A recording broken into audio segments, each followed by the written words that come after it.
Alors, après avoir célébré ton pays, le Cameroun, tu vois loin, tu te tournes aujourd'hui vers l'Afrique.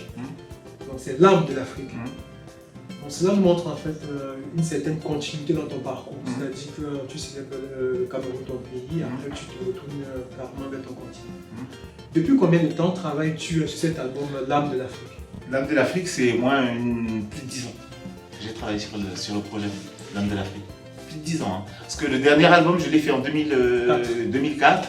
Et l'âme de l'Afrique, c'est il y a quelques mois. Même quelques jours, je dis quelques mois. Voilà, c'est vraiment récent. Donc c'est un album que j'ai préparé pendant plusieurs années. Et il y a eu des gens qui sont même partis aujourd'hui. Je parle de Noël et Kwabi, qui n'est plus là, qui m'a fait des bases que j'ai gardées pendant 10 ans. Pour ressortir le risque, je trouve ça merveilleux. C'est un album que j'ai écouté, que j'ai parcouru et je tenais vraiment à te féliciter. Merci. C'est un album très riche. À travers cet album, tu montres notamment ton éclectisme. Tu montres que tu peux swinguer à la fois les rythmes afro, tu peux faire du jazz, tu peux faire... Si on retrouve cette façon d'être, cette culture dans tous les pays africains, parce que comme je t'ai dit, je voyage beaucoup et donc j'ai retrouvé la même chose au Maroc, j'ai retrouvé la même chose, je ne sais pas, comment on appelle ça, au Brésil. C'est le même truc, on vous invite, c'est super, après c'est les discussions et après je me suis dit, mais si on arrive à trouver ça dans cette culture, il y a bien un rythme qu'on peut trouver en Afrique qui va avec toutes ces musiques. Et je me suis rendu compte que le rythme que nous on appelle chez nous la bélé, c'est ce que les autres appellent le soukous, c'est ce que les autres appellent le coupé-décalé, c'est ce que les autres appellent le dombolo. Donc je me suis dit, tiens, je vais faire donc, de cette vision que j'ai eue chez Djinou, je vais mettre un rythme approprié qui va dans toute l'Afrique. C'est comme ça que je trouve donc le rythme qu'aujourd'hui les gens appellent afrobeat, quoi. Mais c'est le rythme universel qu'on trouve dans tous les pays africains. Moi j'ai composé cette chanson à partir des images, parce que je compose souvent à partir des images. Tu peux prendre Matumba des Bois-Lotins, j'ai composé à travers les images.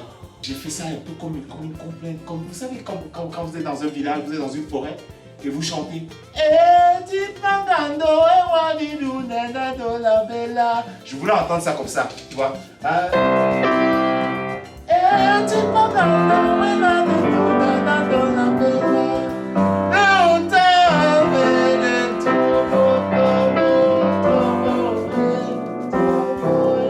Je voulais entendre ça comme ça, à ce moment précis, j'avais des oiseaux, j'avais la mer. Pourquoi pas agresser mon oreille? Donc c'est comme ça que j'ai pu refaire cette musique.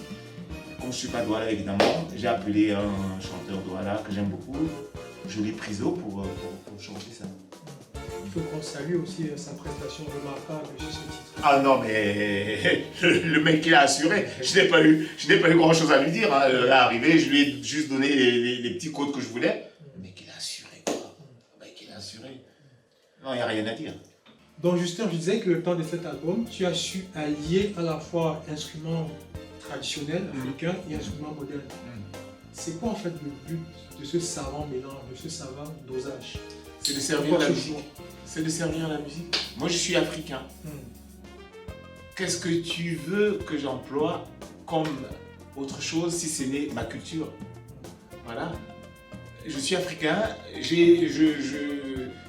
n'ai pas eu l'occasion de jouer des rythmes africains quand je vivais au Cameroun. Parce que quand je vivais au Cameroun, on jouait tout ce qui est américain. Hein. On ne jouait pas des trucs... Moi, je découvre la musique africaine quand j'arrive en Europe. C'est là où je me dis, mais en fait, mes racines me manquent. Et c'est là où je commence à refaire un comeback vers le pays. Et je me rends compte qu'en fait, on a une richesse impossible, rythmique.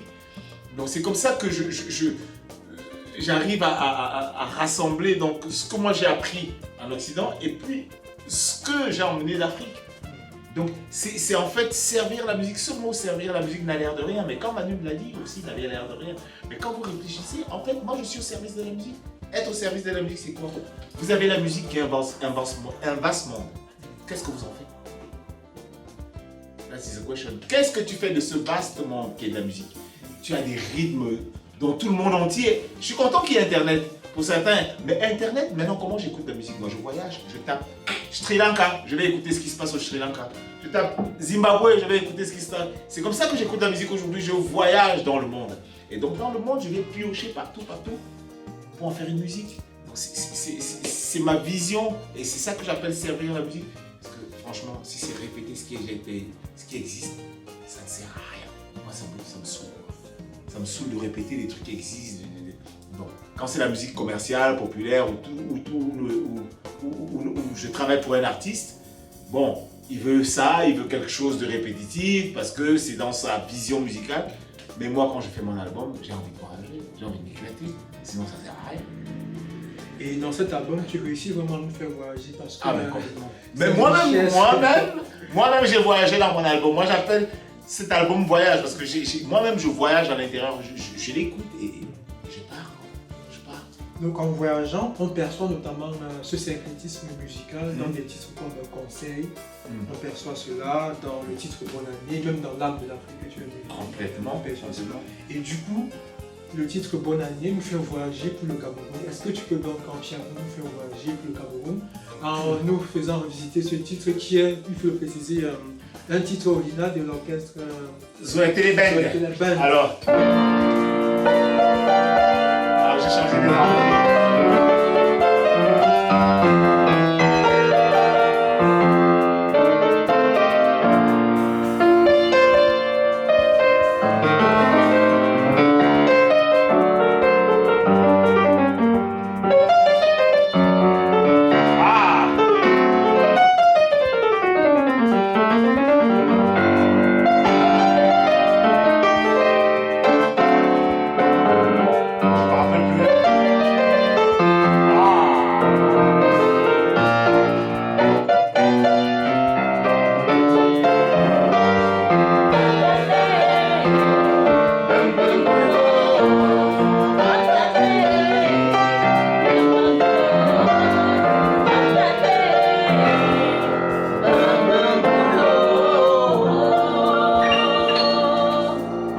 C'est vraiment un standard, moi j'appelle ça, c'est les standards de chez nous.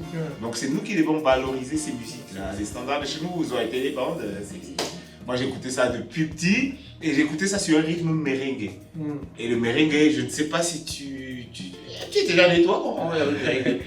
Et bien, nous, qu'est-ce qu'on faisait quand on était petit?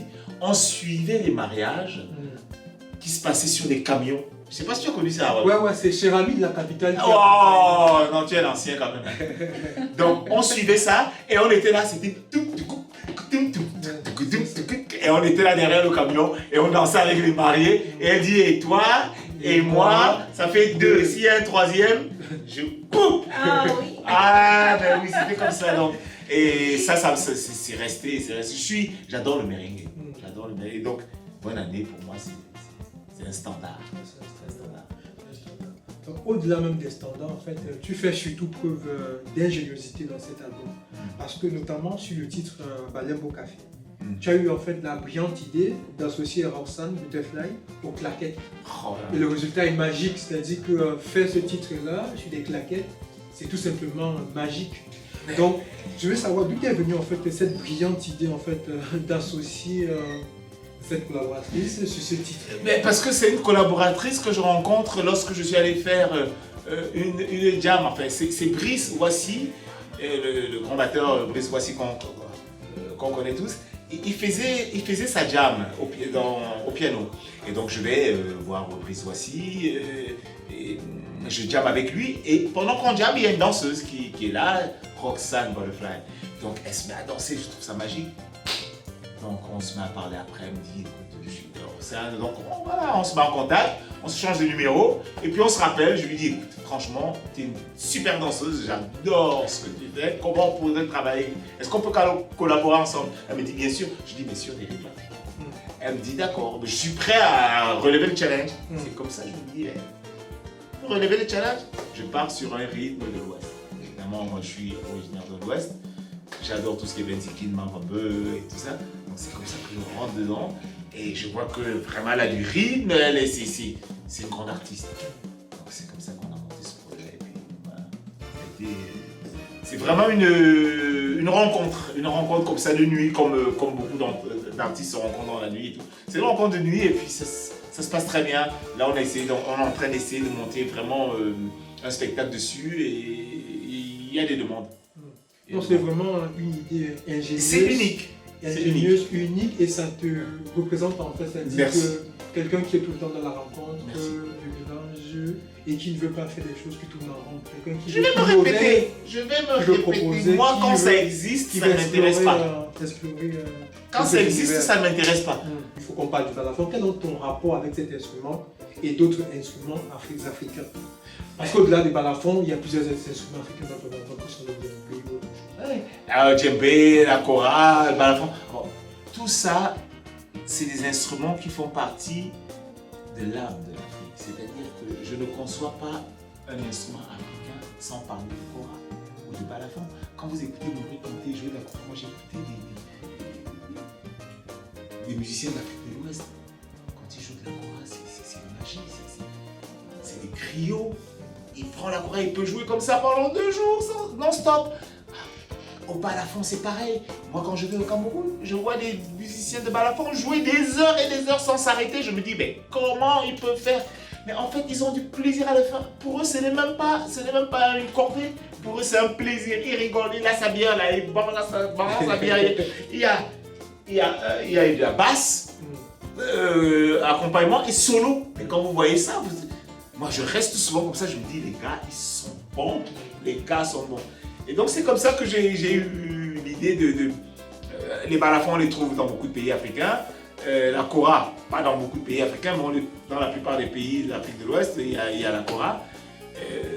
Voilà, c'est comme ça que j'ai eu l'idée de djembé, le Sénégal, un peu partout. C'est comme ça que j'ai eu l'idée donc de parler de ces instruments, parce que ces instruments font partie de l'âme africaine. On ne peut pas parler d'Afrique sans nos instruments.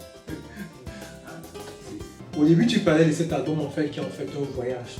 En parlant de voyage, on quitte le Cameroun pour aller ailleurs, puisque dans le titre Endangered Species, c'est en fait un titre original de Wayne Shorter. Wayne Shorter qui était un saxophoniste et compositeur de jazz. Très grand. De jazz américain. Déjà, est-ce que tu peux nous parler de tous ceux qui t'accompagnent sur ce titre? Parce qu'il y a plusieurs personnes, plusieurs belles voix qui t'accompagnent sur ce titre spécifique. Alors, ce titre, il est très spécial. Je voulais faire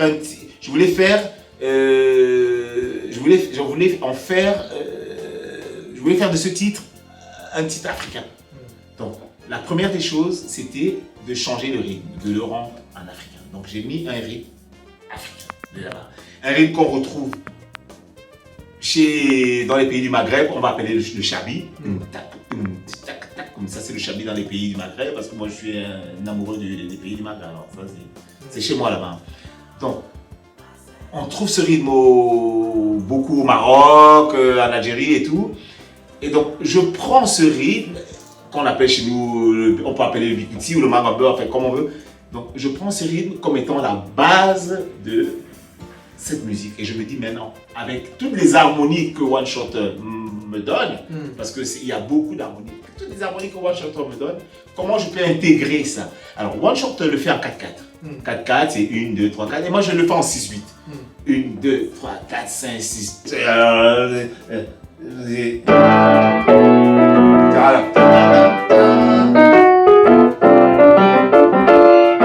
Moi, je le joue en 6.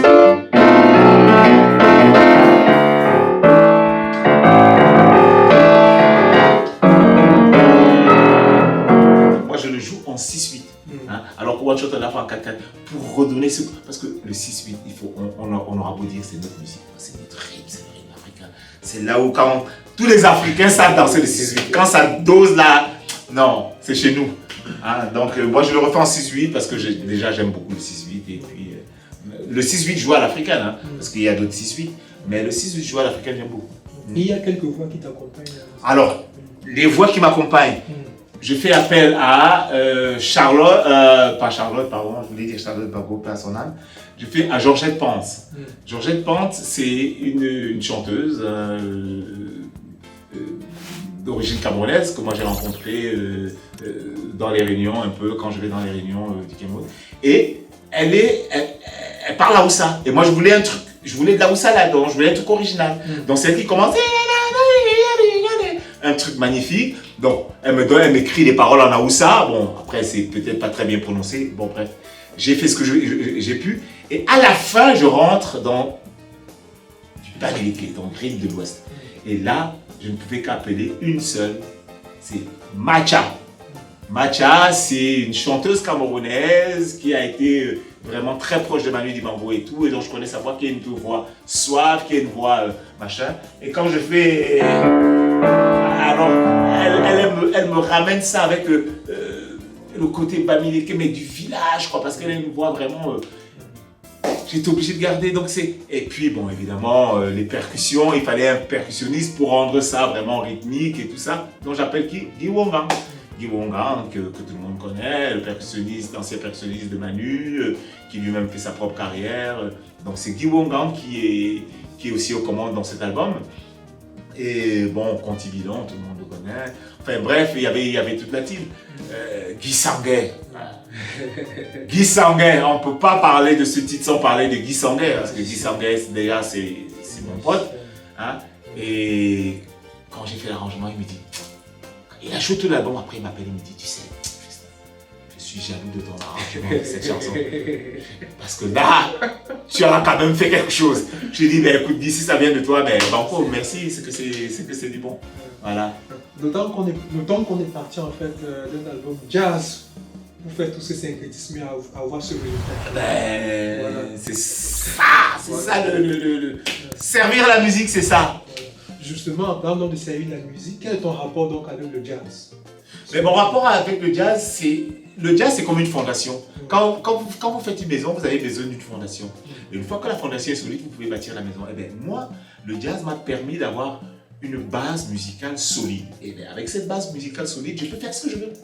Au-delà de tout ce qu'on a dit sur cet album, ce qui me touche particulièrement, c'est que c'est aussi un album d'hommage. C'est-à-dire qu'à travers cet album, tu rends hommage notamment à Iboalotin, tu rends hommage à Fela, tu rends hommage à plusieurs personnes, même dans le titre L'âme de l'Afrique. Tu cites plusieurs illustres prédécesseurs qui nous ont quittés en fait. Parce que on a eu beaucoup de mauvaises vibes pendant que je faisais cet album. Et donc, je me suis dit vraiment, j'ai fait beaucoup de titres, hein, mais j'ai choisi les titres où il y avait une âme vraiment. Et donc, quand je fais, par exemple, il y a un titre même que tu n'as pas cité, qui est Tribute to All My Brothers. Eh bien, ce titre, je le fais pour... J'ai perdu 3 frères. Hein? Jean-Claude Bovell, François Bovell, Bibi et Charles Bovell, qu'on appelle Bibi Bovell, qui était le premier ballon d'or africain de volleyball. Attention, c'était pas... Voilà. Et j'ai perdu beaucoup d'amis, tels que Valérie Lopez, Charles Bango, Guy Lobet. Voilà. Donc je me suis dit, comment leur rendre hommage à tout Noël et Kwame, comment rendre hommage à toutes ces personnes qui sont parties. Donc je me suis dit, je vais faire une chanson Tribute to All My Brothers. Parce que tous ces gens, c'était mes frères. Au-delà des vrais frères pour qui j'ai fait le titre, qui étaient donc Jean-Claude, Bibi et François, ça s'élargit parce que chez nous, on est tous mes frères, on est tous frères. Donc, ce titre peut aller peut aussi bien aller pour Amobé qui vient de partir. Je lui ai même dit ça peut aller aussi bien pour Amobé que pour Charlotte Mbango, que pour Guy Lobet, que pour Valérie Lobet. Hein? Donc, voilà. Et c'est un titre que j'adore. Je crois que c'est même mon préféré dans l'album. En plus, c'est Noël et Kwabi. Donc, dans cet album aussi, comme on disait, c'est un album d'hommage. Tu rends aussi hommage à Fela. Fela, quelqu'un que tu aimes beaucoup. Voilà, le Black President. Black One. Ouais. Yeah. Black President. Ah. Qu'est-ce que tu adores particulièrement chez Fela? Est-ce que c'est son engagement, son militantisme? Est-ce que c'est sa musique? Parce que... Tout. J'aime Fela, tout. J'aime tout sur Fela. Le personnage Fela est inattendu. C'est-à-dire que moi, je me rappelle la première fois que je vois Fela, il était au Cameroun, à Indépendance Hotel. C'est là-bas où il habitait quand il est venu faire son premier concert. Et on allait voir Fela. Il vient se mettre sur le balcon, il met un slip rouge. Après, il va changer de slip, il met un jaune. Après, je dis, c'est quoi ça? Après, j'entends qu'il a été emprisonné à Kalakuta Show parce que, voilà, il était contre. Et puis, il refait un disque avec un bras. Je dis, mais c'est quoi son personnage? Il insulte tout le monde. Tu viens à Kalakuta, tu viens le voir, et il te dit, qu'est-ce que toi le blanc tu viens faire là et tout. Vraiment, c'est le personnage africain qui était déjà, c'est un panafricain. Donc ce côté panafricain de Fela, m'a toujours fasciné. Et en plus de ça, dans sa musique, vous sentez une âme. Et dans la musique de Fela, il y a une âme. Quand les cuivres de Fela, ça ne sonne pas comme les autres cuivres. Hein. Fela, c'est unique. Le rythme afrobeat, c'est Fela. Je veux dire, il n'y a pas quelqu'un d'autre. Donc Fela nous laisse une âme, l'âme de sa musique, l'afrobeat. Et en plus de ça, il nous laisse... en plus de l'âme, il nous laisse cette revendication. Nous sommes des Africains et il faut être fiers de l'être. Et il nous laisse encore ce côté qui est à la mode aujourd'hui. Aujourd'hui, tout le monde dit ouais, ils viennent chez nous, ils pillent tout, ils prennent l'or, ils prennent les machins. En parlant des Européens, bien entendu, mais Fela, il a parlé de ça il y a 30 ans. Personne ne l'a écouté. Donc Fela, pour moi, c'est vraiment l'Africain. Et en plus de ça, je pouvais jouer du Fela parce que Fela, c'était facile à jouer, contrairement à Manu, qui était déjà beaucoup plus complexe. Manu, c'était déjà une musique beaucoup plus difficile parce que chez Manu, on trouvait déjà les 9e dièses, on trouvait déjà les 13e. Chez Fela, il n'y a pas tout ça. Chez Fela, il y a un beat, il y a un groove. Donc, tout le monde pouvait jouer les Fela. Alors, moi, à mon niveau, quand j'étais au Cameroun, je pouvais jouer Fela. Donc, Fela m'intéressait beaucoup plus que Manu, qui était trop compliqué pour moi. Et bien, Fela, quand je... Ah.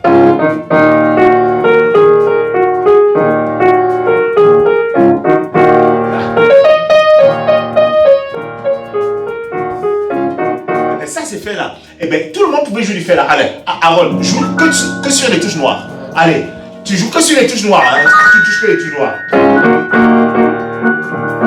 Et les autres, tu peux jouer les autres. Voilà. Voilà, ça c'est Fela.